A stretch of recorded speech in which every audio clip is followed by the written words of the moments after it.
అండి నైట్ పూజ చేశాం కదా, ఆ కొబ్బరికాయ ఉంది. ఈరోజు మా నాన్న మా ఇంటికి వచ్చారు. ఆవిడ కోసం నేనైతే కొబ్బరి చేస్తాను.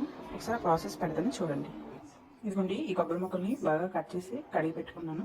దీన్ని ఇప్పుడు మిక్సీ చేసుకొని కొబ్బరి పాలు అయితే తీద్దాం. ఈ విధంగా మిక్సీ చేసుకున్నాక దీన్ని వడకట్టి కొబ్బరి పాలు తీద్దామండి. ఓకే, ఇప్పుడు ప్రాసెస్లో చూద్దామండి. ఫస్ట్ బియ్యాన్ని అయితే కడిగి పెట్టుకున్నాను.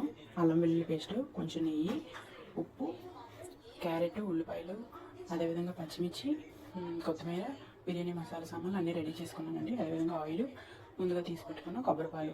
ఇప్పుడు ప్రాసెస్ చూద్దాం. స్టవ్ వెలిగించుకోవాలండి. స్టవ్ వెలిగించుకొని పాలు పెట్టుకోవాలి. కొంచెం వేడెక్కాక కొంచెం నెయ్యి వేసుకుందామండి.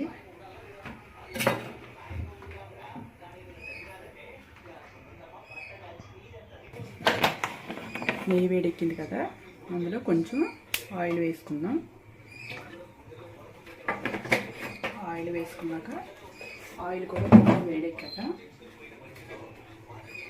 ఇందులో మనము బిర్యానీ మసాలా సామాన్లు ఉన్నాయి కదండి, అవి వేసుకుందాం.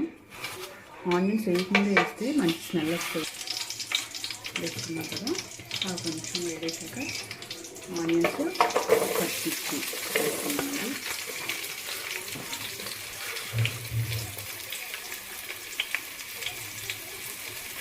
ఒకసారి బాగా మిక్స్ చేసుకున్నాం.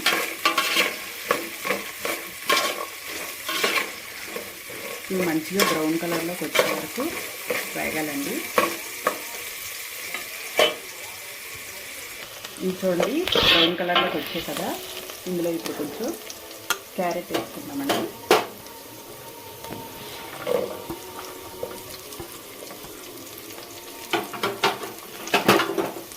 క్యారెట్ మనం స్కిప్ చేసినా పర్లేదు, టేస్టీగా ఉంటుంది.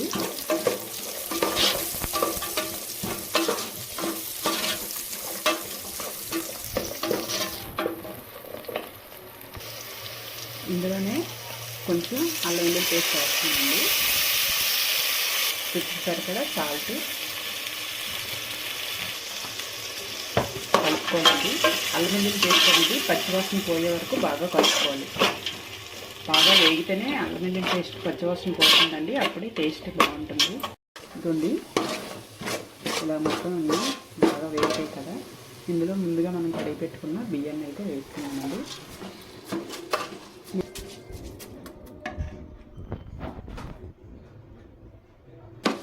దీన్ని బాగా కలుపుకోవాలి.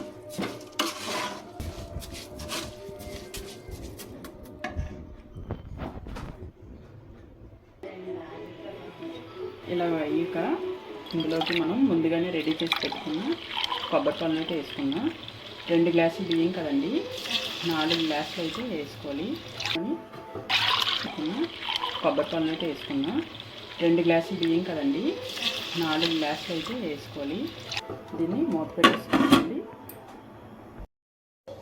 ఒకసారి మూత తీసి చూద్దాం. ఇదిగోండి, ఈ విధంగా అయితే కొబ్బరి అన్నం ఉడుకుతుంది. దీన్ని ఒకసారి కలుపుకుందాం.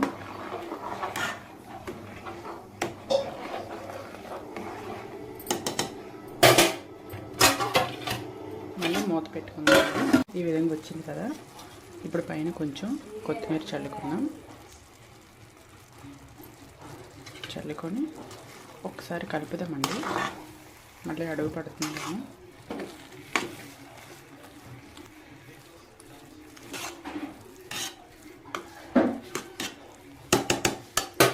దీన్ని అలా సిమ్లో పెట్టేసి మూత పెట్టి సిమ్లో పెట్టి ఉంచేద్దాము. చూడండి, టేస్టీగా ఉండే కొబ్బరి అన్నం అనేది రెడీ అయిపోయింది. ఇప్పుడు దీన్ని మనం సర్వ్ చేసుకోవడమే. ఈ కొబ్బరి అన్నంలోనికి చికెన్ కర్రీ అయితే సర్వ్ చేసుకోవడమే. ఈ కొబ్బరి అన్నంలోనికి చికెన్ కర్రీ అయితే చాలా బాగుంటుందండి.